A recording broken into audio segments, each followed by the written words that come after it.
ನಮಸ್ತೆ ಸ್ನೇಹಿತರೆ. ಈ ದಿನದ ವಿಷಯ ನಾನು ಕಂಡ ಅಂಬೇಡ್ಕರ್. ನೋಡಿ, ನನ್ನ ದೃಷ್ಟಿಕೋನದಲ್ಲಿ ನಾನು ಅಂಬೇಡ್ಕರ್ನ ಯಾವ ರೀತಿ ನೋಡಿದ್ದೀನಿ ಅಂತ ತಿಳಿಸ್ಕೊಡ್ತಾ ಹೋಗ್ತೀನಿ. ಎಷ್ಟು ನಿಮಿಷ ಆಗುತ್ತೋ ಗೊತ್ತಿಲ್ಲ. ಖಂಡಿತ ಇದು ನಿಮ್ಮ ಬದುಕಿನಲ್ಲಿ ಬದಲಾವಣೆ ಖಂಡಿತ ಕಾಣುತ್ತೆ. ನಮ್ಮ ಬದುಕಿನಲ್ಲಿ ಏನು ಬದಲಾವಣೆ ಆಯ್ತಿಲ್ಲ. ನಾನು ತುಂಬಾ ಸೋತಿದ್ದೀನಿ, ಕುಗ್ಗಿದ್ದೀನಿ, ನನ್ನ ಜೀವನದಲ್ಲಿ ಯಶಸ್ಸೇ ಸಿಗ್ತಾ ಇಲ್ಲ. ನಾನು ಎಲ್ಲ ಸಮಸ್ಯೆಗಳಿಗೂ ತೊಂದರೆಗಳಿಗೆ ಪರಿಹಾರಗಳೇ ಎಲ್ಲೂ ಹುಡುಕಿದ್ರು ಸಿಗ್ತಾ ಇಲ್ಲ ಅಂತಂದಾಗ ನೀವು ಈ ವಿಡಿಯೋ ಏನು ನೋಡ್ತಾ ಇದ್ದೀರಾ, ಇದು ನೋಡಿದಾಗ ನಿಮ್ಗೆ ಖಂಡಿತ ಪರಿಹಾರ ಸಿಗ್ತದೆ ಸ್ನೇಹಿತರೆ. ನಾನು ಅದರಲ್ಲಿ ನಿಮ್ಗೆ 100% ನಾನು ನಿಮ್ಗೆ ಗ್ಯಾರಂಟಿ ಕೊಡ್ತೀನಿ.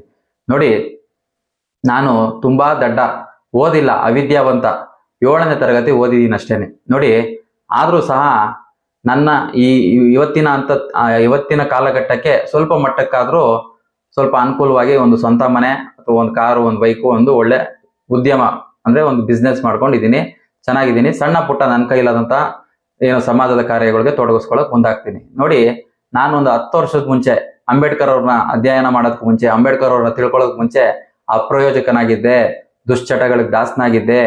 ಯಾವುದೇ ಲೋಕದ ಚಿಂತನೆ ಇಲ್ದಿರಾ, ಯಾವುದೇ ಪರಿಜ್ಞಾನ ಇಲ್ದಿರಾ, ಒಂದು ಏನು ವೇಸ್ಟ್ ಬಾಡಿ ಅಂತಾರೆ, ಬೀದಿ ನಾಯಿ ಅಥವಾ ಏನು ನಾಯಿ ಹೋಲಿಸ್ಕೊಂಡ್ಬಿಡ್ದು ಅಷ್ಟು ಕಡೆಯಾಗಿ ನನ್ನ ಬದುಕ್ತಿತ್ತು. ನೋಡಿ, ನಾನ್ ಪಟ್ಟಂತ ಕಷ್ಟ ಯಾರಾದ್ರೂ ಜಗತ್ತಲ್ಲಿ ಪಟ್ಟಿದಾರ, ಯಾರನ್ನ ಅಧ್ಯಯನ ಮಾಡ್ಬೇಕು ಅಂತ ಹೋದಾಗ ನನಗೆ ಫಸ್ಟ್ ಕಂಡಿದ್ದೆ. ನೋಡಿ, ಅವಾಗ ತಾನೇ ಸ್ಮಾರ್ಟ್ ಫೋನ್ಗಳು ಬರ್ತಾಯಿತ್ತು. ಸ್ವಲ್ಪ ಅದೆಲ್ಲ ತಗೊಂಡು ನೋಡಿದಾಗ ಅಲ್ಲಿ ಸ್ವಲ್ಪ ಅಂಬೇಡ್ಕರ್ ಬಗ್ಗೆ ಹಿರಿಯರುಗಳು, ಒಳ್ಳೊಳ್ಳೆ ಏನು ವಿದ್ವಾಂಸರುಗಳು ಮಾತಾಡ್ತಾ ಇದ್ರು. ಅಂಬೇಡ್ಕರ್ ಬಗ್ಗೆ ಅತಿ ಹೆಚ್ಚು ಆಸಕ್ತಿ ಸಿಕ್ತು. ಆಮೇಲಿಂದ ಸಮಾಜದಲ್ಲಿ ಆಗ್ತಿದ್ದಂತ ತೊಡಕುಗಳಿಗೂ ಸಹ ಅಂಬೇಡ್ಕರ್ ಅವರ ಸಣ್ಣ ಸಣ್ಣ ಸಾಲುಗಳನ್ನ ಓದ್ತಾ ಇದ್ದೆ.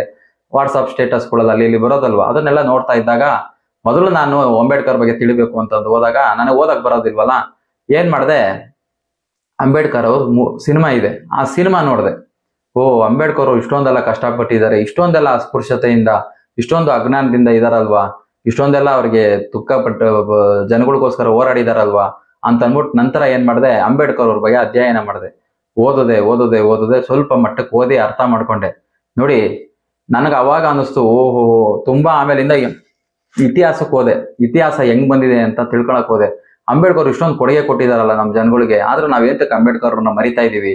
ಅವ್ರ ಬಗ್ಗೆ ನಾವು ಅಪಾರವಾದ ಚಿಂತನೆ ಪ್ರತಿಯೊಬ್ರು ಬೆಳೆಸ್ಕೊಬೇಕಲ್ಲ. ಪ್ರತಿಯೊಬ್ರು ಬೆಳೆಸ್ಕೊಂಡ್ಬಿಟ್ರೆ ಈ ದೇಶ ಹೆಂಗಿರ್ತದೆ ಅಂತಂದ್ರೆ ಅದು ಊಹೆಗೂ ನಿಲ್ಕದು, ಅಷ್ಟು ಚೆನ್ನಾಗ್ ಆಗ್ಬಿಡ್ತದಲ್ಲ ದೇಶ. ಅಂಬೇಡ್ಕರ್ ಅವ್ರ ಬಗ್ಗೆ ತಿಳ್ಕೊಂಡ್ರೆ ಸಾಕಲ್ವಾ ನಾವು, ಇನ್ಯಾರ ಬಗ್ಗೆನೂ ತಿಳ್ಕೊಂಬೇಡ್ದಲ್ವಾ ಅಂತ ಹೋದಾಗ ನೋಡಿ ಸ್ನೇಹಿತರೆ, ಅಂಬೇಡ್ಕರ್ ಅವ್ರ ಬಗ್ಗೆ ತಿಳ್ಕೊಳ್ಳೋದು ಅಂದ್ರೆ ಎಷ್ಟು ತಿಳ್ಕೊಂಡಿದೆ ನೋಡಿ, ಈಗ ಅರ್ಥ ಮಾಡ್ತೀನಿ ನಿಮ್ಗೆ. ನೋಡಿ, ಒಂದು ಸರಿ ಸುಮಾರು 2-2.5 ವರ್ಷಗಳ ಹಿಂದೆ ನಮ್ಮನ್ನ ಅಲ್ಲಿಂದ ಇಲ್ಲಿ ಏನ್ ಸ್ವಾತಂತ್ರ್ಯ ಸಿಕ್ತು ನಮ್ಗೆ, ಅಥವಾ ನಮ್ಗೆ ಸಂವಿಧಾನ ಸಿಕ್ತು, ಅಂಬೇಡ್ಕರ್ ಅವರ ಮುಂಚೆ ಏನು ಹುಟ್ಟೋದ್ಕಿಂತ ಮುಂಚೆ ಅಥವಾ ಅವ್ರು ಹುಟ್ಟಿದಾಗ ಅವ್ರ ಕಷ್ಟನೆಲ್ಲ ಅನುಭವಿಸಿ ಬಂದಾಗ ಅವ್ರು ನಮ್ಗೆ ಎಷ್ಟು ಬೆಳಕಾಗಿ, ಎಷ್ಟು ದಾರಿ ದೀಪವಾಗಿ ಇವತ್ತು ನಾವು ಋಣಿಯಾಗಿ ಯಾರಿಗಾನ ಇರ್ಬೇಕು ಅಂದ್ರೆ ಯಾವ ದೇವ್ರಿಗೂ ನಾವು ಋಣಿಯಾಗಿರ್ಬಾರ್ದು.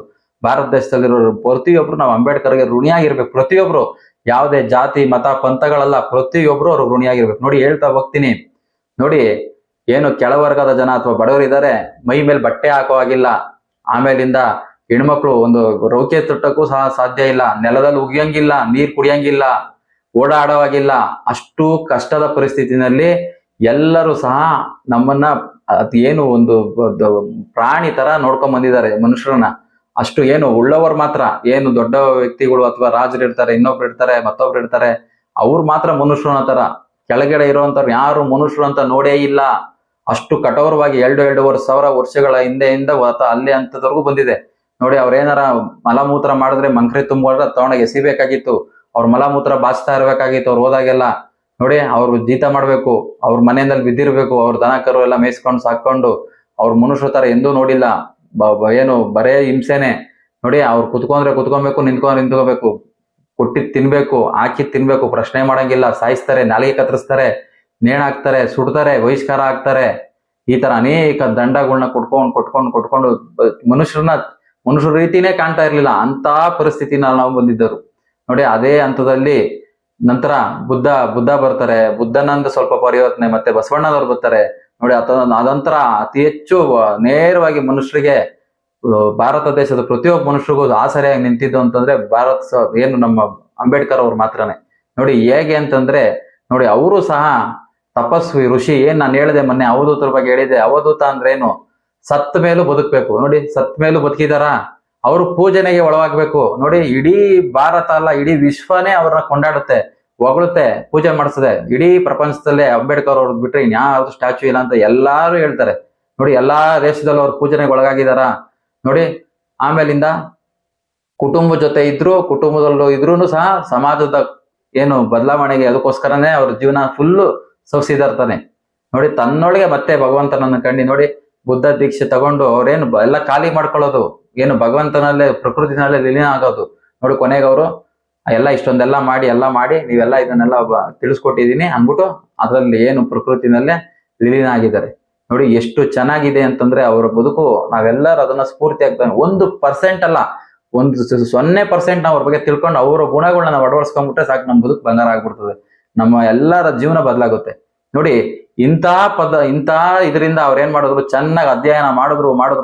ಎಷ್ಟು ಬುಕ್ ಓದಿದ್ದಾರೆ ಅಂದ್ರೆ ನೋಡಿ, ನಮ್ ಕೈಲಿ 1 ಪುಸ್ತಕನೋ 2 ಪುಸ್ತಕನೋ ಓದಿದ್ರೇನೆ ಸುಸ್ತಾಗೋಯ್ತೀವಿ, ನಿದ್ದೆ ಬರ್ತದೆ, ಬೇಜಾರಾಯ್ತದೆ, ಇದೆಲ್ಲ ಓದ್ಬೇಕಾ ಅನ್ಸ್ತದೆ ನೋಡಿ. ಅವ್ರು ಅಷ್ಟು ಓದಿರೋದು ಯಾರಿಗೋಸ್ಕರ ಅಂತಂದ್ರೆ ಜನಗಳಿಗೋಸ್ಕರ, ಬಡವ್ರಿಗೋಸ್ಕರ, ಬಗರಿಗೋಸ್ಕರ, ಎಲ್ಲ ಕೆಳವರ್ಗದ ಜನಗೋಸ್ಕರ. ಅವ್ರನ್ನೆಲ್ಲಾರು ಮಾಡಿ ಹೆಂಗಾನ ಮಾಡಿ ಮೇಲೆ ಎತ್ಬೇಕಲ್ಲ, ಇದೆಲ್ಲ ಹೋಗ್ಲಾಡಿಸ್ಬೇಕಲ್ಲ ಅಂತ ಸರಿ ಸುಮಾರು 50,000, 60,000, 58,000 ಎಷ್ಟಾ ಒಂದು ಅಂಕೆ ಹೇಳ್ತಾರೆ. ಒಟ್ನಲ್ಲಿ 50,000ಕ್ಕೂ ಮೇಲ್ಪಟ್ಟು ಪುಸ್ತಕಗಳನ್ನ ಅಧ್ಯಯನ ಮಾಡಿದ್ದಾರೆ ನೋಡಿ. ಇಡೀ ವಿಶ್ವದಲ್ಲಿ ಅದೆಲ್ಲ ಅಧ್ಯಯನ ಮಾಡಿ ಅವ್ರಿಗೆ ಸಿಕ್ಕಂತ ಅವಕಾಶದಲ್ಲಿ ನೋಡಿ, ವಿಶ್ವದಲ್ಲೇ ಎಲ್ಲೂ ಇಲ್ಲ ಅಷ್ಟು ಅತ್ಯುತ್ತಮವಾದ ಸಂವಿಧಾನ ನಮ್ಗೆ ಕೊಟ್ಟಿದ್ದಾರೆ. ಆ ಸಂವಿಧಾನ ಓದಿದಾಗ ಮಾತ್ರನೇ ನಿಮ್ಮ ಬದುಕು ಬದಲಾಗೋದು. ನಾನು 24 ಗಂಟೆ ಯಾವಾಗ ನಿದ್ದೆ ಬಿಟ್ಟಲ್ಲಿ ನೀವೇನಾರ ಯಾವ್ದಾನ ಒಂದು ಬುಕ್ ಓದ್ಬೇಕು, ಮನುಷ್ಯ ಬದಲಾಗ್ಬೇಕು ಅಂತಾರೆ, ನಾನು ಹೇಳೋದು ಒಂದೇ ಪುಸ್ತಕನೇ ನೋಡಿ, ಭಾರತ ಸಂವಿಧಾನ ಓದಿ. ನಿಮ್ಮ ಬದುಕು ಖಂಡಿತವಾಗೂ ಬದಲಾಗುತ್ತೆ. ನೀವು ಈ ಭಾರತ ಸಂವಿಧಾನ ಓದಿದ್ಮೇಲೆ ನೀವು ಭಗವದ್ಗೀತೆ ಓದಿ, ಬೈಬಲ್ ಓದಿ, ಅಥವಾ ಕುರಾನ್ ಓದಿ, ಅಥವಾ ಯಾವುದೇ ಧರ್ಮ ಗ್ರಂಥಗಳನ್ನ ಓದಿ, ಯಾವುದೇ ವಿಚಾರ ಓದಿ, ಅದೆಲ್ಲ ಯಾವ್ದು ಅರ್ಥ ಆಗಲ್ಲ ನಿಮ್ಗೆ. ಇದನ್ನ ಓದಿದ್ಮೇಲೆ ಅದನ್ನೆಲ್ಲ ಓದಿ. ನಾನು ಖಂಡಿತವಾಗಿ ಹೇಳ್ತೀನಿ, ನಿಮ್ಮ ಬದುಕಲ್ಲಿ ಕರೆಂಟ್ ಯಾವ್ದು ಸತ್ಯ ಯಾವ್ದು ತಪ್ಪು ಅಂತ ನಿಮ್ಗೆ ಅರಿವಾಗುತ್ತೆ. ಭಾರತ ಸಂವಿಧಾನ ಓದಿ. ನೀವು ಅದ್ ಯಾಕೆ ದುಃಖದಲ್ಲಿ ಇರ್ತೀರಾ, ಅದ್ ಯಾಕೆ ದಡ್ಡರಾಗಿರ್ತೀರಾ, ಅಥವಾ ಯಾವ್ದಕ್ ನಿಮ್ಗೆ ಧೈರ್ಯ ಇಲ್ಲ, ಅದ್ ಯಾವ್ದಕ್ ನೀವು ಕೊರಗ್ತಾ ಇದ್ದೀರಾ, ನಾನು ಆಮೇಲೆ ಉತ್ತರ ಕೊಡ್ತೀನಿ. ಎಲ್ಲರ ಬದುಕು ಬದಲಾಗೇ ಆಗುತ್ತೆ.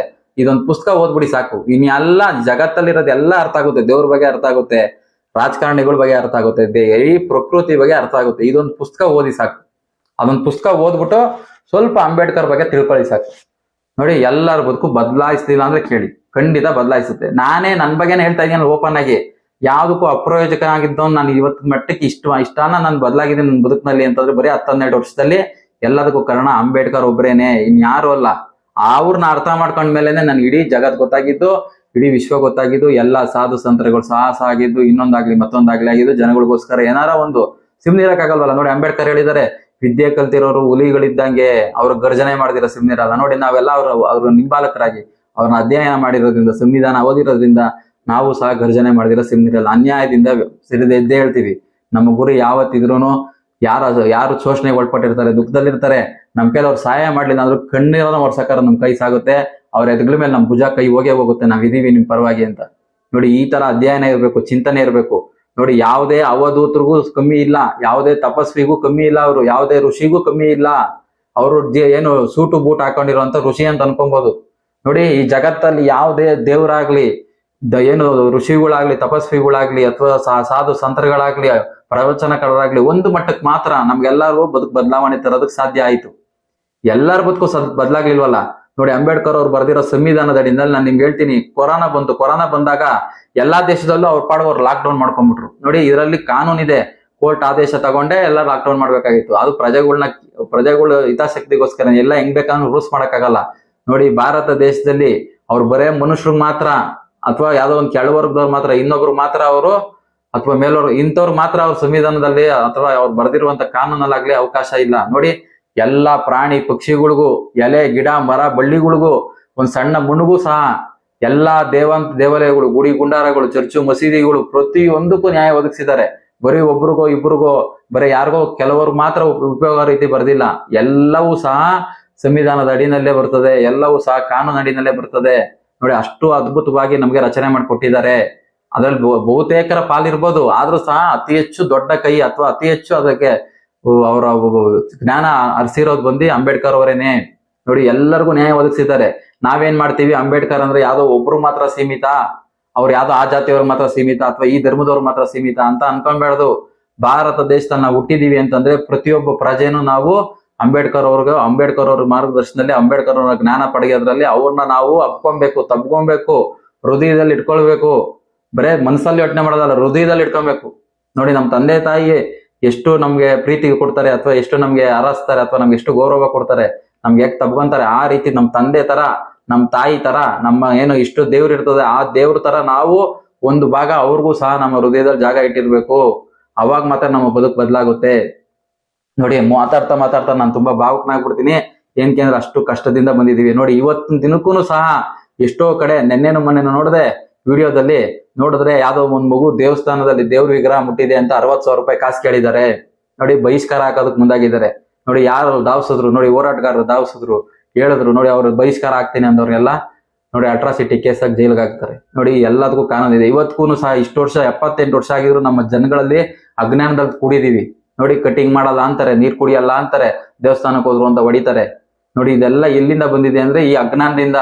ಹಿಂದೆ ಯಾರೋ ಕೆಲ್ಸಕ್ಕೆ ಬರದಿರೋರು ಮಾಡ್ಕೊಂಡ್ ಬಂದಿರೋ ಅಜ್ಞಾನದಿಂದ ಇವತ್ತಿಗೂ ಸಹ ಅದನ್ನ ಅನುಭವಿಸ್ತಾ ಇದೀವಿ. ನೋಡಿ, ಯಾರಾದ್ರೂ ನೀವು ಭಾರತ ದೇಶದಲ್ಲಿ ಹುಟ್ಟಿದೀರಾ ಅಂತಂದ್ರೆ ದೇಶ ಹೆಂಗ್ ಅಭಿವೃದ್ಧಿ ಮಾಡ್ಬೇಕು, ನಮ್ಮನ್ನ ನಾವ್ ಹೆಂಗ್ ಅಭಿವೃದ್ಧಿ ಮಾಡ್ಕೊಬೇಕು, ನಮ್ಮ ಪ್ರಕೃತಿನ ಹೆಂಗ್ ಕಾಪಾಡ್ಬೇಕು, ನಮ್ಮ ಹಿರಿಯರು ಬಿಟ್ಟೋಗಿರುವಂತ ಸಂಸ್ಕಾರಗಳನ್ನ ಯಾವ ರೀತಿ ಕಾಪಾಡ್ಬೇಕು ಅನ್ನೋದನ್ನ ಮಾತ್ರ ನೀವು ಯೋಚನೆ ಮಾಡ್ಬೇಕು. ಜಾತಿ ಬಗ್ಗೆ ಯೋಚನೆ ಮಾಡ್ಬಾರ್ದು, ಧರ್ಮದ ಬಗ್ಗೆ ಯೋಚನೆ ಮಾಡ್ಬಾರ್ದು. ಏನಕ್ಕೆ ಅಂದ್ರೆ ನಾವು ಬದುಕ್ತಾ ಇರೋದು ಯಾವ್ದೋ ಜಾತಿ ಧರ್ಮದ ಆಧಾರದ ಮೇಲಲ್ಲ, ನಾವು ಮಾನವೀಯತೆ ಮೇಲೆ ಬದುಕಬೇಕಾಗಿರೋದು. ಭಾರತ ದೇಶ ಏನು ಅಂತಂದ್ರೆ ಇಡೀ ಜಗತ್ತಿಗೆ ಜ್ಞಾನ ಕೊಟ್ಟಿರೋದು, ಇಡೀ ಜಗತ್ತಿಗೆ ಯಾವ ರೀತಿ ಬದುಕಬೇಕು ಅಂತ ಹೇಳ್ಕೊಟ್ಟಿರೋದು, ಇಡೀ ಜಗತ್ತಿಗೆ ಔಷಧಿ ಕಲ್ಸಿರೋದು, ಯಾವ ರೀತಿ ವ್ಯವಸಾಯ ಮಾಡ್ಬೇಕು ಅಂತ ಕಲ್ಸಿರೋದು, ಯಾವ ರೀತಿ ಬದುಕನೇ ಬದಲಾಗಿ ಸಾಕ್ಷಾತ್ ಭಗವಂತನನ್ನೇ ಕಂಡಿರೋ ದೇಶ ಇದು. ಅರ್ಥ ಆಯ್ತಲ್ವಾ ನಿಮ್ಗೆ? ತುಂಬಾ ಚೆನ್ನಾಗಿ ಆಳವಾದ ಅಧ್ಯಯನ ಇದ್ರೆ ಮಾತ್ರ ನಾನು ಮಾತಾಡೋದಲ್ಲ ನಿಮ್ಗೆ ಅರ್ಥ ಆಗುತ್ತೆ.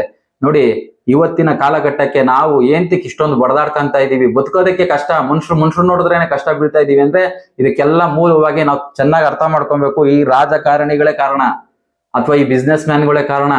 ನೋಡಿ, ಅವ್ರು ಅವ್ನ ಯಾರೋ ಲಾಭ ಮಾಡ್ಕೊಳ್ಳೋದಕ್ಕೆ ಯಾವ ಪಕ್ಷ ಬೇಕು, ಯಾವ ರಾಜಕಾರಣಿ ಬೇಕು, ಅವ್ರಿಗೆ ದುಡ್ಡು ಕೊಡ್ತಾರೆ, ರಾಜಕಾರಣಿಗಳು ಅಧಿಕಾರಕ್ಕೆ ಬರ್ತಾರೆ, ಮತ್ತೆ ಅವ್ರು ಸಪೋರ್ಟ್ ಆಗಿ ನಿಲ್ತಾರೆ, ಜನಗಳ ಪರವಾಗಿ ಇವ್ರು ಎಂದಿಗೂ ನಿಲ್ಲ. ಅದಕ್ಕೆ ಅಂಬೇಡ್ಕರ್ ಹೆಸರು ಹೇಳ್ಕೊಂಡ್ ಬರ್ತಾರೆ, ಎಲೆಕ್ಷನ್ ಗೆಲ್ತಾರೆ, ಇನ್ನೊಂದ್ ಮಾಡ್ತಾರೆ. ಯಾವುದೇ ನೋಡಿ, 10 ಸತಿ MLA ಆಗಿರ್ತಾರೆ, 20 ಸತಿ 15 ಸತಿ MLA ಆಗಿರ್ತಾರೆ, 8 ಸತಿ MLA ಆಗಿ CM ಆಗಿರ್ತಾರೆ 4-5 ಸತಿ. ಇವತ್ತಿಗೂ ಸಹ ಹೋಗಿ ಓಟ್ ಹಾಕೋ ಓಟು ಸ್ಕೂಲ್ಗಳು ಇದೆಯಲ್ಲ ಗೌರ್ಮೆಂಟ್ ಶಾಲೆ, ಅದಕ್ಕೆ ಮೋಲ್ಡ್ ಇರೋದಿಲ್ಲ, ಕಿಟಕಿ ಇರೋದಿಲ್ಲ, ಬಾಗ್ಲಿರೋದಿಲ್ಲ. ಇನ್ಯಾವ ಅಭಿವೃದ್ಧಿ ಮಾಡಿದ್ದಾರೆ? ಅಂಬೇಡ್ಕರ್ ಹೆಸರು ಹೇಳ್ಕೊಂಡ್ ಬಂದ್ಬಿಟ್ಟು ಸಂವಿಧಾನದ ಅಡಿನಲ್ಲಿ ಕೆಲಸ ಮಾಡ್ತೀವಿ ಅಂತ ಪ್ರಮಾಣ ವಚನ ಮಾಡಿರ್ತಾರೆ. ನೋಡಿ, ನಾವು ಕಾನೂನು ಬದ್ಧವಾಗಿ ಪ್ರಮಾಣ ಮಾಡಿ ಹೇಳ್ತಾ ಇದ್ದೀನಿ ಅಂತ. ನೋಡಿ, ಪ್ರಮಾಣ ವಚನ ತಾಂತರ್ತಾನೆ ವಿಧಾನಸೌಧದ ಕೋಟೆ ಮುಂದೆ ನಿಂತ್ಕೊಂಡು, ಪಾರ್ಲಿಮೆಂಟ್ ಕೋಟೆ ಮುಂದೆ ನಿಂತ್ಕೊಂಡು, ನಾನು ಜನಗಳ ಸೇವೆಯನ್ನು ಬಳಸ್ತೀನಿ, ಕಾಯ ವಾಚ ಈಶ್ವರನ ಆಣೆ ಮಾಡ್ತೀನಿ, ಸಂವಿಧಾನದ ಆಣೆ ಮಾಡಿ ಯಾರು ಬದಲಾಯಿಸೋರು ಹೇಳಿ? ಇಲ್ಲಾಂದ್ರೆ ಎಲ್ಲಿ ನಮ್ ಕೆರೆಗೆ ದುಡ್ಡು? ನೋಡಿ, ಇವರೇ ನಮ್ಮಲ್ಲೇ ಜಗಳ ತಂದಿಟ್ಟೋದು ಇವರೇನೆ, ಈ ರಾಜಕಾರಣಿಗಳೇನೆ. ಅವ್ನ್ ಕಂಡ್ರೆ ಇವ್ನ್ಗಾಗ್ಬಾರ್ದು, ಇವ್ನ್ ಕಂಡ್ರೆ ಅವನಾಗ್ಬಾರ್ದು, ನಾವ್ ಯಾವಾಗ್ಲೂ ಸಹ ಕಷ್ಟದಲ್ಲೇ ಬದುಕ್ಬೇಕು ಅಂತ ಇವ್ರು ಉದ್ದೇಶ ಪಡ್ತಾರೆ. ಯಾವಾಗ ಜನ ಬುದ್ಧಿವಂತರಾಗ್ಬಿಡ್ತಾರೆ, ಯಾವಾಗ ಜನ ಎಲ್ಲಿ ತಿಳ್ಕೊಂಡ್ಬಿಡ್ತಾರೆ, ಯಾವಾಗ ಈ ಸಂವಿಧಾನದ ಅರಿವು ಮೂಡಿಸ್ಕೊಂಡ್ಬಿಡ್ತಾರೆ ಅಂತಾನೆ ಸಂವಿಧಾನದ ಪಾಠ ಯಾವ ಸ್ಕೂಲ್ ಪಾಠದಲ್ಲಿ ಪಠ್ಯ ಪುಸ್ತಕದಲ್ಲಿ ಇಕ್ಕೇ ಇಲ್ವಾ? ಯಾರದನ್ನ ಕಲಿಬೇಕು ಅವ್ನ್ ಮಾತ್ರ ಹೋಗಿ ಕಲ್ತ್ಕೊಳ್ಳಿ. ಕಲ್ತವ್ನ ಆಫೀಸರ್ ಆಯ್ತಾನೆ, ಅಲ್ಲೋದಾಗ ಅವನು ಭ್ರಷ್ಟ ಆಗಿ ದುಡ್ಡು ಮಾಡ್ಕೊಂಡು ಹೋಯ್ತಾ ಇರ್ತಾನೆ. ನಾನು ಹೇಳ್ತಾ ಇರೋದು ಎಲ್ಲಾರು ಅಲ್ಲ, ಅತಿ ಹೆಚ್ಚು ಪಾಲು ಆ ರೀತಿ ಆಯ್ತದೆ. ನೋಡಿ, ಇದನ್ನ ನೀವು ಹೋಗ್ಲಾಡಿಸ್ಬೇಕು ಅಂದ್ರೆ ನಾವೆಲ್ಲರೂ ಸಂವಿಧಾನ ತಿಳಿಬೇಕು, ಕಾನೂನಿನ ಅರಿವು ಬೆಳೆಸ್ಕೊಬೇಕು, ನಾವೆಲ್ಲ ಜನಗಳು ಒಂದಾಗ್ಬೇಕು. ಅವ್ರು ಎಷ್ಟು ಜನ ಇದಾರೆ ನೋಡಿ, ಕರ್ನಾಟಕದಲ್ಲಿ 250 ಜನ MLA, ಇಡೀ ಭಾರತ ಪೂರ್ತಿ ಎಲ್ಲ ಗುಡ್ಡೆ ಹಾಕಿದ್ರು ಅಮ್ಮಮ್ಮ ಅಂದ್ರೆ ಒಂದ್ 5,000 ಜನ MLA ಆಗ್ಬೋದು. ಎಲ್ಲ MP ಗುಡ್ಡೆ ಹಾಕಿದ್ರೆ ಒಂದ್ 550 ಜನ ಆಗ್ಬೋದು. ಅಥವಾ ಎಲ್ಲ ಶ್ರೀಮಂತರುಗಳನ್ನೆಲ್ಲ ಗುಡ್ಡೆ ಹಾಕೋರು ಒಂದ್ 2 ಲಕ್ಷ ಜನ. ನೋಡಿ, 2 ಲಕ್ಷ ಜನ ಸುಖವಾಗಿ ಸಂತೋಷವಾಗಿ ನೆಮ್ಮದಿಯಾಗಿ ಇರಬೇಕು ಅಂತಂದ್ರೆ ನೋಡಿ, ನಮ್ಗೆಲ್ಲ ಈ 140 ಕೋಟಿ ಅತಿ ಹೆಚ್ಚು ಜನಗಳನ್ನ ತೊಂದರೆಗೆ ಒಳಪಡಿಸ್ತಾ ಇದ್ದಾರೆ. ಇದನ್ನ ನೀವು ತುಂಬಾ ಆಳವಾದ ಅಧ್ಯಯನ ಇದು, ಇದನ್ನ ನೀವು ತಿಳ್ಕೊಳ್ಳೇಬೇಕು. ನೋಡಿ, ಬರೀ 2 ಲಕ್ಷ ಜನನೋ 1.5 ಲಕ್ಷ ಜನನೋ ಅಥವಾ 5 ಲಕ್ಷ ಜನನೇ ಅನ್ಕೊಳ್ಳೋದು, ಅಥವಾ 1 ಕೋಟಿ ಜನನೇ ಅನ್ಕೊಂಡ್ಬಿಡೋದು ಬಿಡಿ. ಇನ್ನು 140 ಕೋಟಿ ಜನ, ಅವ್ರ 1 ಕೋಟಿ ಜನ ಖುಷಿಯಾಗಿರೋದಕ್ಕೆ ನಮ್ನೆಲ್ಲ ಒಳ್ಳೆ ವಸ್ತುಗಳ ತರ ನಾವೇನ್ ನೋಡ್ರಿ, ಎಲೆಕ್ಷನ್ ಅವನ್ಗೆ ಏನ್ MLA MP ಗಳು ನಾವೊಂದು ಓಟ್ ತರ ಅಷ್ಟೇ, ಒಂದು ಓಟ್ ತರ ಲೆಕ್ಕ ಅವ್ರು ನಮ್ಗೆ. ನೋಡಿ, ಅವ್ರಿಗೆಲ್ಲ ಏನ್ ಸಾಹುಕಾರರುಗಳಿಗೆ, ಶ್ರೀಮಂತರುಗಳಿಗೆ ನಾವು ಅವರ ಪ್ರಾಡಕ್ಟ್ಗಳನ್ನ ತಗೊಳ್ಳುವಂತಹ ವ್ಯಕ್ತಿಗಳು. ನೋಡಿ, ಎಲ್ಲರೂ ಕಾಯಿಲೆ ಬೀಳ್ತಾ ಇದೀವಿ. ಹಿಂದಿನ ಕಾಲದವ್ರ ಹತ್ರ ದುಡ್ಡು ಇಲ್ದೇ ಇರ್ಬೋದು, ಓದಿಲ್ದೇ ಇರ್ಬೋದು, ಏನು ಇಲ್ದೇ ಇರ್ಬೋದು, ಅವ್ರ ಪ್ರತಿ ಮನೆಗಳಲ್ಲೂ ಸಂತೋಷ ಇತ್ತು, ಆರೋಗ್ಯ ಇತ್ತು. ಅದನ್ನೆಲ್ಲ ಕಿತ್ಕೊಂಡ್ಬಿಟ್ಟಿದ್ದಾರೆ. ಏನಕ್ಕೆ? ಅವನ ಪ್ರಾಡಕ್ಟ್ಗಳನ್ನ ಹಾಕಿ ನಮ್ಗೆ ನಮ್ಮ ಮಕ್ಕಳುಗಳು ಹೊಟ್ಟೆ ಒಳಗೆ ಅದ್ಯಾವ್ದಾವ್ದು ಬೂಸ್ಟ್ ಪಾಸ್ಟ್ ಅನ್ಕೊಂಡು ಪೌಡ್ರುಗಳ್ನ ಹಾಕಿ, ಆ ಪೌಡ್ರುಗಳ್ನ ಹಾಕಿ, ಇಲ್ಲ ಹೆಣ್ಮಕ್ಳಿಗೆಲ್ಲ ಬರೀ ನೋಡ್ರಿ ಅವೆಲ್ಲ ಸೌಂದರ್ಯ ವರ್ಧಕಗಳನ್ನ ಕೊಟ್ಟಿ ಇನ್ನ ಬಣ್ಣದ ಬಟ್ಟೆಗಳು ಹಾಕ್ಸಿ ನೋಡಿ, ಈ ಇದ್ರಲ್ಲೇ ಓಡಾಡ್ತಾ ಇದಾರೆ. ನಾನು ಹೋಗಿ ಯುವಕರು ನೋಡಿದ್ರೆ ನಮ್ಗೆ ಕಣ್ಣಲ್ಲಿ ನೀರು ಬರ್ತದೆ. ನೋಡಿ, ಯಾರನ್ನೋ ಖುಷಿ ಪಡಿಸೋದಕ್ಕೆ, ಒಂದು ಹುಡುಗಿನ ಇಂಪ್ರೆಸ್ ಮಾಡೋದಕ್ಕೆ ಬೆಳಗ್ಗೆ ಎದ್ದು ನೀಟಾಗಿ ರೆಡಿ ಆಗ್ಬಿಟ್ಟು ರೋಡ್ ಗಿಳಿತಾ ಇದಾರೆ. ಹೆಣ್ಮಕ್ಳು ಅತಿ ಹೆಚ್ಚು ಸುಂದರವಾಗಿ ಲಕ್ಷಣವಾಗಿ ರೆಡಿ ಆಗಿ ಬಂದ್ಬಿಟ್ಟು ಇನ್ನೊಬ್ರು ಇಂಪ್ರೆಸ್ ಮಾಡೋದಕ್ಕೆ ಓಡಾಡ್ತಾ ಇದ್ದಾರೆ. ನೋಡಿ, ಅಥವಾ ಗಂಡ ಇದ್ರೆ ನೋಡಿ ಬೆಳಗ್ಗೆ ಸಾಯಂಕಾಲದವರೆಗೂ ಅವ್ನು ಜಗತ್ತದ ಬಗ್ಗೆ ಚಿಂತನೆ ಮಾಡೋದೇ ಇಲ್ಲ, ಅವ್ನ ದೇಶ ಹೆಂಗ್ ನಡೀತಿದೆ ಅಂತ ಗೊತ್ತಾಗೇ ಇಲ್ಲ. ಅವ್ನು ಬೆಳಗ್ಗೆ ಸಾಯಂಕಾಲದವರೆಗೂ ಮನೆ loan catla, mixie loan catla, ಬಾಡಿಗೆ ಕಟ್ಲಾ, ಕರೆಂಟ್ ಬಿಲ್ ಕಟ್ಲಾ, ಮಕ್ಳು ಫೀಸ್ ಕಟ್ಲಾ, ಇದ್ರಲ್ಲೇ ಓಡಾಡ್ತಾವ್ರೆ. ಇನ್ ನೋಡಿ ಹೆಣ್ಮಕ್ಳು ಎಲ್ಲರದು ಇದೇನೆ ಧಾರಾವಾಹಿ ನೋಡ್ಕೊಂಡ್ ಕೂತವ್ರೆ. ಇನ್ನರ್ಧ ಈ ದೇಶದ ಭವಿಷ್ಯ ಈ ಟಿವಿಲಿ ಬರ್ತದಲ್ಲ, ಈಗ IPL ಬರ್ತಿದೆ ನೋಡಿ ದರಿದ್ರ, ಅದ್ರಲ್ಲಿ ಅರ್ಧ ಜೂಜಾಡಿ ಅರ್ಧ ಹಾಳಾಯ್ತಾ ಇದಾರೆ. ಅದಕ್ಕೆ ತಕ್ಕನಾಗೆ ಸೋಷಿಯಲ್ ಮೀಡಿಯಾದಲ್ಲಿ ಯುವಕರುಗಳೇ ಅಡ್ವರ್ಟೈಸ್ಮೆಂಟ್, ಜೂಜಾಡಿ ಈ ರಮ್ಮಿ ಆಡ್ರಿ ಅಂತ.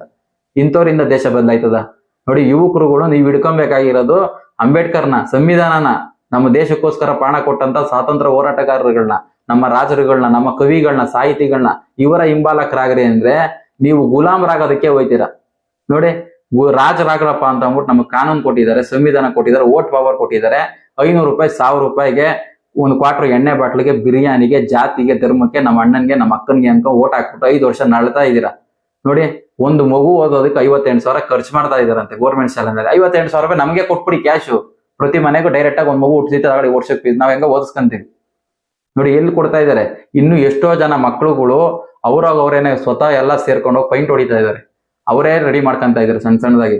ಅಥವಾ ಎಷ್ಟೋ ಜನ ಆ ಶಾಲೆ ಹಳೆ ವಿದ್ಯಾರ್ಥಿಗಳು ಅಲ್ಲಿರೋ ಓದ್ತಾರ ಮಕ್ಳುಗಳಿಗೆ ಪುಸ್ತಕ, ಬೆನ್ನು ಇದೆಲ್ಲ ಕೊಡ್ತಾ ಇದ್ದಾರೆ. ನಾವು ಕೊಟ್ಟು ಬಂದಿದ್ದೀವಿ, ಇಲ್ದಿರೋದೇನ್ ಹೇಳೋದಲ್ಲ ನೋಡಿ. ಇದೆಲ್ಲ ನಾವು ಚೆನ್ನಾಗಿ ಅರ್ಥ ಮಾಡ್ಕೊಬೇಕು ಅಂದ್ರೆ ಭಾರತ ಸಂವಿಧಾನ ನಮ್ಗೆ ಅಧ್ಯಯನ ಆಗ್ಬೇಕು ನೋಡಿ. ನಾವು ಅಂಬೇಡ್ಕರ್ ಹಿಂಬಾಲಕರಾಗ್ಬೇಕು, ಅಂಬೇಡ್ಕರ್ನ ನಾವು ಅಳವಡಿಸ್ಕೊಬೇಕು, ಅವ್ರ ಬಗ್ಗೆ ಚಿಂತನೆ ಮಾಡ್ಬೇಕು. ಅವಾಗ ನಾವು ಪ್ರತಿಯೊಬ್ರು ಮನೆಯಲ್ಲೂ ಪ್ರತಿಯೊಬ್ರು ಅಂಬೇಡ್ಕರ್ ಆಗ್ಬೇಕು. ಅವಾಗ ಮಾತ್ರ ನಮ್ಮ ದೇಶ ಬದಲಾವಣೆ ನೋಡಿ. ಅಷ್ಟೊಂದೆಲ್ಲ ಅಧ್ಯಯನ ಮಾಡಿ ನಮ್ಗೆ ಕೊಟ್ಟಿರೋದು, ಅದನ್ನ ಬಗ್ಗೆ ನಾವು ತಿಳ್ಕೊಳ್ಳದೆ ಇರೋದು ನಮ್ಮ ಅಜ್ಞಾನ. ಬರೀ 350 ಪೇಜ್ ಇದೆ, 350 ಪೇಜ್ ಓದಕ್ಕಾಗಲ್ವಾ ನಮ್ಮ ಕೈಲಿ? ಅಲ್ವಾ? ನಮ್ಮ ಹೊಟ್ಟೆಪಾಡಿಗೋಸ್ಕರ ನಾವು ದುಡ್ಡು ಸಂಪಾದನೆ ಮಾಡೋದಕ್ಕೆ ಇದ್ದಿದ್ದೆ ಓದೋದು. ಇಷ್ಟು ದಪ್ಪ ಬುಕ್ಗಳು ಓದಿರ್ತೀವಿ, ಪಾಸ್ ಆಗಿರ್ತೀವಿ, ಎಕ್ಸಾಮ್ ಪಾಸ್ ಆಗ್ಬಿಟ್ಟು ಮತ್ತೆ ಅದು ಕೂಲಿ ಕಾರ್ಮಿಕ, ಇನ್ನೊಬ್ಬ ಗುಲಾಮರಾಗೆ ಕೆಲಸ ಮಾಡೋದು ನೋಡಿ. ನಮ್ಮ ಬದುಕು ಬದಲಾಗಬೇಕು, ನಾವು ಜಗತ್ತು ಹೆಂಗಿದೆ ಅಂತ ತಿಳ್ಕೊಬೇಕು, ದೇಶ ಹೆಂಗ್ ನಡೀತಿದೆ ಅಂತ ತಿಳ್ಕೊಬೇಕು.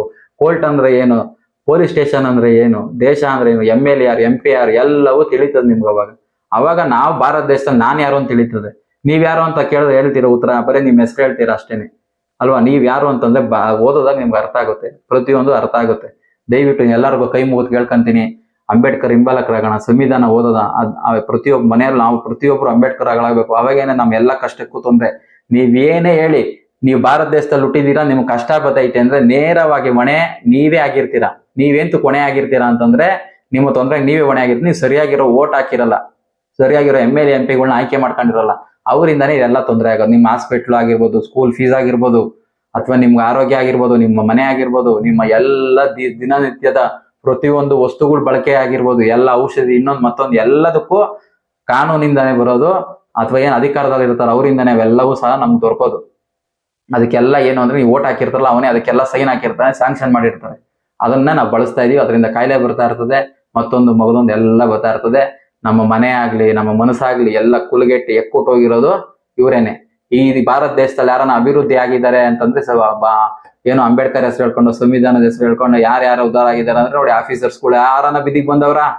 ನಾವು ಜನಗಳು ಸೇವೆ ಮಾಡಿ ನಾನು ಬೀದಿಗೆ ಬಂದಿದ್ದೀನಿ, ಸೂಸೈಡ್ ಮಾಡ್ಕೊಂಡಿದ್ದೀನಿ ಅಂತ ಅಲ್ವಾ? ಸಾಯ್ತಾ ಇರೋದು ಯಾರು? ರೈತರು, ಹುಡುಗರುಗಳು, ಬಿಸ್ನೆಸ್ ಮ್ಯಾನ್ಗಳು, ಸಣ್ಣ ಪುಟ್ಟ ವ್ಯಾಪಾರಸ್ಥರು ಸಾಲ ಮಾಡಿ ತೀರ್ಸಕ್ಕಾಗಿದ್ರೆ ಸಾಯ್ತಾ ಇರೋದು. ಯಾರೋ ಒಬ್ಬ ರಾಜಕಾರಣಿ ತೋರಿಸಿ ನಾನು ಜನಗಳು ಸೇವೆ ಮಾಡಕ್ ಬಂದೆ, ನಾನು ಸತ್ತೋಗ್ಬಿಟ್ಟೆ ನೇಣು ಹಾಕೊಂಡು ಅಂತ ನೋಡಿ. ಎಲ್ಲ ಯಾವ ಕಾಂಗ್ರೆಸ್ ಪಕ್ಷ ಆಗ್ಲಿ, ಇನ್ನೊಂದು ಪಕ್ಷ ಆಗ್ಲಿ ಮುಸ್ಲಿಮರನ್ನ ಉದ್ಧಾರ ಮಾಡೋದಿಲ್ಲ. ಯಾವುದೇ ಇನ್ನೊಂದು ಪಕ್ಷ ಆಗ್ಲಿ, BJP ಪಕ್ಷ ಆಗ್ಲಿ ಹಿಂದೂಗಳನ್ನ ಉದ್ಧಾರ ಮಾಡಲ್ಲ. ಉದ್ಧಾರ ಆಗೋದೆಲ್ಲ ಯಾರು ಅಂತಂದ್ರೆ ನೋಡಿ ಇವರೇನೆ, ಈ ರಾಜಕಾರಣಿಗಳು, ರಾಜಕಾರಣಿ ಮಕ್ಕಳು, ಅವ್ರ ಮೊಮ್ಮಕ್ಕಳು, ಅವ್ರ ವಂಶದವ್ರು ಮಾತ್ರ ಉದ್ಧಾರ ಆಯ್ತಾರೆ. ಇದನ್ನೆಲ್ಲ ನಾವು ನೋಡಿ ನೇರವಾಗಿ ಪಕ್ಷದ ಹೆಸರಾಗ್ಲಿ ಇನ್ನೊಂದ್ ಹೆಸರಾಗ್ಲಿ ಹೇಳ್ಬಾರ್ದು, ಇರೋದನ್ನ ಹೇಳ್ಬೇಕಲ್ವಾ? ಅವರೇ ಗಂಟಾ ಘೋಷವಾಗಿ ನೋಡಿ ಬೆಲೆ ಏರಿಕೆ ಆಯ್ತು ಅಂತ ಅವ್ರ ಮೇಲೆ ಜಗಳ, ಇವ್ರ ಮೇಲೆ ಜಗಳ, ಇವ್ರು ಅಧಿಕಾರದಲ್ಲಿದ್ದಾಗ ಅವ್ರ ಮೇಲೆ ಜಗಳ. ಇದೆಲ್ಲ ಕಣ್ಣೆದ್ರ ಕಾಣ್ತಾ ಇದೆಯಲ್ವಾ? ಇನ್ನೆಷ್ಟು ದಿವಸ ನಾವು ಬಾಯಿ ಮುಚ್ಕೊಂಡು ಸುಮ್ಮನೆ ಇರ್ಬೇಕಾಗುತ್ತೆ? ನಾವು ಪ್ರತಿಯೊಬ್ರು ಇದನ್ನ ಅರ್ಥ ಮಾಡ್ಕೊಂಡು ದಯವಿಟ್ಟು ನಾನು ಕೈ ಮುಗಿದು ಕೇಳ್ಕೊಂತೀನಿ, ನಾವೆಲ್ಲ ಜನಗಳೆಲ್ಲ ಒಂದಾಗ್ಬೇಕು ಅಂದ್ರೆ ನಮ್ ಸಂವಿಧಾನದ ಅರಿವು ಬೇಕೇ ಬೇಕು. ಇಲ್ಲಾಂದ್ರೆ ಯಾವುದೇ ರೀತಿ ನೀವೇನೇನ್ ನೋಡಿದ್ರು ಟೈಮ್ ವೇಸ್ಟ್ ಆಯ್ತಾ ಇರ್ತದೆ. ಯಾವುದೇ ಮೋಟಿವೇಶನ್ ಆಗ್ಲಿ, ಇನ್ನೊಂದಾಗ್ಲಿ, ಮತ್ತೊಂದಾಗ್ಲಿ ನಾನು ಮಾತಾಡ್ತಾ ಇರೋದಲ್ಲ, ಸತ್ಯ ಮಾತಾಡ್ತಾ ಇದ್ದೀನಿ. ನಿಜವಾಗ್ಲೂ ನೀವು ಅದನ್ನ ಅಧ್ಯಯನ ಮಾಡಿ, ಅಂಬೇಡ್ಕರ್ ಬಗ್ಗೆ ತಿಳ್ಕೊಳ್ಳಿ. ಅವ್ರು ಅಷ್ಟೊಂದೆಲ್ಲ ಅಧ್ಯಯನ ಮಾಡಿ ಅನುಭವಿಸಿ ನಮ್ಗೆಲ್ಲರಿಗೂ ಇದೊಂದೊಳ್ಳೆ ಗ್ರಂಥ ಕೊಟ್ಟಿದ್ದಾರೆ. ಅದಕ್ಕೆಲ್ಲರಿಗೂ ನಮ್ಮ ಕೈಲಿ ಅಧಿಕಾರ ಕೊಟ್ಟಿದ್ದಾರೆ ನೋಡಿ. ಪ್ರಜಾಪ್ರಭುತ್ವ ದೇಶದಲ್ಲಿ ರಾಜರುಗಳು ನಾವು ಅಲ್ವಾ? ನೋಡಿ, ಯಾವ್ದಾನ ಒಂದ್ ಪಕ್ಷ ಇದೆ ಅಂತಂದ್ರೆ ಒಂದೇ ಒಂದ್ ಪಕ್ಷ, ಅದಕ್ಕೋಸ್ಕರ ನಾವು ಸಂವಿಧಾನದ ಅಡಿನಲ್ಲೇ ಆ ಪಕ್ಷ ಬಂದಿದ್ದು, ಅದನ್ನೇ 100% ಹೇಳಿರೋದು. ಅದು ಪ್ರಜೆಗಳಿಗೆ ಬಿಟ್ಟಿದ್ದಾರೆ ಪ್ರತಿಯೊಂದು ಅಧಿಕಾರ. ಅದ್ ಯಾವ ಪಕ್ಷ ಅಂತ ಹುಡುಕೊಳ್ಳಿ, ತಿಳ್ಕೊಳ್ಳಿ. ಅಂತ ನೋಡಿ, ನೀವಾಗ್ರಿ ಏನು ಸಂಘಟನೆ, ರೈತರ ಸಂಘಟನೆಗಳು ಇರ್ತೀರಾ, ನೀವು MLA ಗಳಾಗಿ, MP ಗಳಾಗಿ, ರೈತರ ಕಷ್ಟ ರೈತರು ಗೊತ್ತಾಗ್ಬೇಕಂದ್ರೆ ನೀವೊಂದ್ 50 ಜನ ರೈತರುಗಳೇ ಇರ್ಬೇಕು. ಸದನದಲ್ಲಿ 100 ಜನ ರೈತರುಗಳೇ ಇರ್ಬೇಕು MLA ಗಳಾಗಿ ಅವಾಗ ನಿಮ್ಮ ಅಧಿಕಾರ ಬರ್ತದೆ, ನೀವು ಪ್ರಶ್ನೆ ಮಾಡ್ತೀನಿ, ನಿಮ್ಗೆ ಏನ್ ಬೇಕಾದ್ರು ಪಡ್ಕೊಬಹುದು. ನೋಡಿ, ಅತಿ ಹೆಚ್ಚು ಶಿಕ್ಷಕರು ಇರ್ತೀರಾ, ಅತಿ ಹೆಚ್ಚು ಎಲ್ಲರೂ ಯುವಕರುಗಳು ಬರ್ಬೇಕು. ನೋಡಿ, 2.5 ಲಕ್ಷ ಸಂಬಳ, 3 ಲಕ್ಷ ಸಂಬಳ ಇರ್ತದೆ, 4 ಲಕ್ಷ ಸಂಬಳ ಇರ್ತದೆ. ವಾಗಿ MLA MP ಗಳು ಅದೇನಿಲ್ಲ, 10,000 ರೂಪಾಯಿ ಕೊಟ್ರೆ MLA ಅರ್ಜಿ ಹಾಕ್ರಿ, ಎಲೆಕ್ಷನ್ ನಿಂತ್ಕೊಳ್ಳಿ, ಕ್ಯಾನ್ವರ್ಸ್ ಮಾಡಬೇಡಿ, ಏನು ಮಾಡಬೇಡಿ. 25,000 ಕೊಟ್ರೆ MP ಎಲೆಕ್ಷನ್, ಇನ್ನೇನು ಇಲ್ಲ. ನಾನು ಒಂದ್ಸತಿ MLA ನಿಂತಿದ್ದೀನಿ, MP ನಿಂತಿದ್ದೀನಿ, ಓದೇ ಇಲ್ಲ, 7ನೇ ಕ್ಲಾಸ್ ಓದಿರೋದು. ಎಲ್ಲಿಂದ ಸಿಕ್ತು? ನೋಡಿ, ಅಂಬೇಡ್ಕರ್ ಕೊಟ್ಟಿರೋದು ಅಲ್ವಾ, ಸಂವಿಧಾನ ಕೊಟ್ಟಿರೋದು. ನೋಡಿ, ಹೆಣ್ಮಕ್ಳಿಗೆ ಓಟ್ ಹಾಕೋ ಅಧಿಕಾರನೇ ಇರ್ಲಿಲ್ಲ, ಓಟಿನ ಅಧಿಕಾರ ಕೊಟ್ಟವ್ರು ಅವ್ರೇನೆ ಅಲ್ವಾ. ನೋಡಿ, ಕಾರ್ಮಿಕರುಗಳಿಗೆ ನಿಮ್ಗೆ ಏನಾದ್ರು ಇವತ್ತಿನ ದಿನ ನೀವು ಕಾರ್ಮಿಕರಿಗೆ ಇಷ್ಟೇ ಅವರ್ ಕೆಲಸ ಮಾಡ್ಬೇಕು, ಇಷ್ಟೇ EF PF ಆಗ್ಲಿ, ಇನ್ನೊಂದು ಮತ್ತೊಂದಾಗ್ಲಿ ಎಲ್ಲ ಅವರೇ ಕೊಟ್ಟಿರೋದು. ಬ್ಯಾಂಕ್ ವ್ಯವಸ್ಥೆ ಎಲ್ಲವೂ ಸಹ ಅವರೇ. ಅತಿ ಹೆಚ್ಚು ಹೇಳ್ತಾ ಹೋದ್ರೆ ಅಷ್ಟೊಂದಿದೆ, ಹೇಳೋದಕ್ಕೆ ಮುಗಿಯೋದೇ ಇಲ್ಲ, ಒಂದ್ ದಿನ ಸಾಲಲ್ಲ. ನೋಡಿ, ನೀವೆಲ್ಲ ಅಧ್ಯಯನ ಮಾಡಿದಾಗ ನಿಮಗೂ ಸಹ ತಿಳಿತದೆ. ಎಲ್ಲರಿಗೂ ಒಳ್ಳೇದಾಗ್ಲಿ. ನೋಡಿ, ನಾನು ಮಾತಾಡಿರೋ ಉದ್ದೇಶ ಏನು ಅಂತಂದ್ರೆ, ಜನಗಳು ಬದಲಾಗ್ಬೇಕು ಅಷ್ಟೇನೆ. ನನ್ನ ಸ್ವಾರ್ಥಕ್ಕೋ, ನನ್ನ ಇನ್ನೊಂದಕ್ಕೋ, ಅಥವಾ ಯಾವ್ದೋ ಜಾತಿಗೆ, ಯಾವ್ದೋ ಒಂದು ಧರ್ಮಕ್ಕೆ ಅವಮಾನ ಮಾಡ್ಬೇಕು, ಅಥವಾ ಯಾವ್ದೋ ಪಕ್ಷಕ್ಕೆ ಅವಮಾನ ಮಾಡ್ಬೇಕು ಅಂತ ನಮ್ಮ ಉದ್ದೇಶ ಅಲ್ಲ. ನಾನ್ ಕಂಡುಕೊಂಡಂತ ನನ್ನ ಅಂಬೇಡ್ಕರ್ನ ನನ್ನ ದೃಷ್ಟಿಕೋನದಲ್ಲಿ ನಾನು ಮಾತಾಡಿದ್ದೀನಿ ಅಷ್ಟೇನೆ. ಎಲ್ಲರಿಗೂ ಒಳ್ಳೇದಾಗ್ಲಿ. ನೋಡಿ, ಈ ವಿಚಾರ ತಿಳಿತು ಅಂತ ನೋಡಿ, ನನ್ನ ಸಮಾನ ಮನಸ್ಕತಿ ಇರೋರು ಮಾತ್ರ ಇದು ತಿಳಿತದೆ, ಬೇರೆ ಇನ್ಯಾರಿಗೂ ತಿಳಿಯೋದಿಲ್ಲ. ಅತಿ ಹೆಚ್ಚು ನನಗೆ ಅರ್ಥ ಆಗುತ್ತದು. ನೀವು ಸಹ ಈ ಸಮಾನ ಮನಸ್ಥಿತಿ ಇರೋ ನೋಡಿ, ನಿಮ್ಮ ಮಾತೆ ನಾನು ಮಾತಾಡಿರೋದು, ಇನ್ನೇನಲ್ಲ. ನಿಮ್ಮ ಹೃದಯದಲ್ಲಿ, ನಿಮ್ಮ ಮನಸ್ಸಲ್ಲೂ ಇರ್ತದೆ ಅದು. ಆ ಮಾತೆ ನಾನು ಮಾತಾಡಿರೋದು, ಇನ್ನೇನು ಬೇರೆ ಎಕ್ಸ್ಟ್ರಾ ಮಾತಾಡಿಲ್ಲ. ಎಲ್ಲರ ಮನಸ್ಸಲ್ಲಿ ಇದೆ ತಾನೆ, ದೇಶ ಬದಲಾಗ್ಬೇಕು, ಎಲ್ಲ ಅಭಿವೃದ್ಧಿ ಆಗ್ಬೇಕು, ಎಲ್ಲರಿಗೂ ಒಳ್ಳೇದಾಗ್ಬೇಕು ಅಂತ. ಅದು ನಿಮ್ಮ ಪರವಾಗಿ ನಾನು ಮಾತಾಡ್ತೀನಿ ಅನ್ಕೊಳ್ಳಿ. ನಿಮ್ಮ ರೀತಿ ಸಮಾನ ಮನಸ್ಥಿತಿ ಇರುವಂತ ವ್ಯಕ್ತಿಗಳಿಗೆ ಈ ವಿಡಿಯೋ ಶೇರ್ ಮಾಡಿ. ನೀವು ಯೂಟ್ಯೂಬಲ್ಲಿ ನೋಡ್ತಿದ್ರೆ ಯೂಟ್ಯೂಬಲ್ಲಿ ಶೇರ್ ಮಾಡಿ, ವಾಟ್ಸಪ್ಪಲ್ಲಿ ನೋಡ್ತಿದ್ರೆ ವಾಟ್ಸಪ್ಪಲ್ಲಿ ಶೇರ್ ಮಾಡಿ, ಇನ್ಸ್ಟಾಗ್ರಾಮಲ್ಲಿ ನೋಡ್ರಿ ಇನ್ಸ್ಟಾಗ್ರಾಮಲ್ಲಿ ಶೇರ್ ಮಾಡಿ, ಫೇಸ್ಬುಕ್ಕಲ್ಲಿ ನೋಡ್ತಿದ್ರೆ ಫೇಸ್ಬುಕ್ಕಲ್ಲಿ ಶೇರ್ ಮಾಡಿ. ಜನಗಳು ಬದಲಾಗ್ಬೇಕು, ಜನಗಳು ವಿಷಯ ತಿಳಿಬೇಕು. ಅಜ್ಞಾನನೇ ತುಂಬ್ಕೊಂಡಿರೋದ ಜ್ಞಾನ ತಿಳಿಸಿದಾಗ, ಅಥವಾ ವಿಚಾರ ತಿಳಿಸಿದಾಗ, ಸಣ್ಣ ಪುಟ್ಟ ಎಲ್ಲೋ 1-2 ವಿಚಾರ ತಿಳಿದಾಗ ಖಂಡಿತ ಪ್ರತಿಯೊಬ್ಬ ಬದುಕು ಬದಲಾಗುತ್ತೆ. ನಮ್ಮ ಬದುಕು ಬದಲಾಗ್ಬೇಕು ಅಂತಂದ್ರೆ ನಾವು ಯಾವಾಗೂ ಒಳ್ಳೇದನ್ನೇ ಪಾಸಿಟಿವ್ ಆಗಿ ಸಿಗೋದನ್ನೇ ನಾವೆಲ್ಲರಿಗೂ ಪ್ರಚಾರ ಮಾಡ್ತಾ ಇರ್ಬೇಕು. ಇಲ್ಲಾಂದ್ರೆ ನೋಡಿ, ಸುಳ್ಳೆ ಎಲ್ಲಾ ಕಡೆ ತುಂಬ್ಕೊಂಡ್ಬಿಡ್ತದೆ. ಆ ಉದ್ದೇಶದಿಂದ ನಾನು ಮಾತಾಡ್ತಿದ್ದೀನಿ ಅಷ್ಟೇನೆ. ನಾನು ಯಾರಿಗೂ ಶೇರ್ ಮಾಡಿ, ಇನ್ನೊಂದ್ ಮಾಡಿ, ಮತ್ತೊಂದ್ ಮಾಡಿ ಅಂತ ಕೇಳ್ಕೊಳ್ಳೋನಲ್ಲ. ಒಳ್ಳೆ ವಿಚಾರ ಇದ್ದಾಗ ಪ್ರತಿಯೊಬ್ರು ಎಲ್ಲರೂ ಶೇರ್ ಮಾಡ್ಕೊಳೋದ. ನಿಮ್ಮ ಸಮಾನ ಮನಸ್ಥಿತಿ ಯಾರ್ಯಾರಿದೆ ಅಂತವ್ರಿಗೆ ಶೇರ್ ಮಾಡ್ಕೊಳ್ಳಿ. ಎಲ್ಲರಿಗೂ ಒಳ್ಳೇದಾಗ್ಲಿ. ಜೈ ಭಾರತಾಂಬೆ, ಜೈ ಕನ್ನಡಾಂಬೆ, ಜೈ ಸಂವಿಧಾನ, ಜೈ ಬಾಬಾ ಸಾಹೇಬ್ ಡಾಕ್ಟರ್ BR ಅಂಬೇಡ್ಕರ್. ನೋಡಿ, ಓಂ ನಮಃ ಶಿವಾಯ, ಶಿವಾಯ ನಮಃ, ಆತ್ಮ ನಮಸ್ಕಾರ. ಎಲ್ಲರಿಗೂ ಒಳ್ಳೇದಾಗ್ಲಿ. ನಮಸ್ತೆ ಸ್ನೇಹಿತರೆ.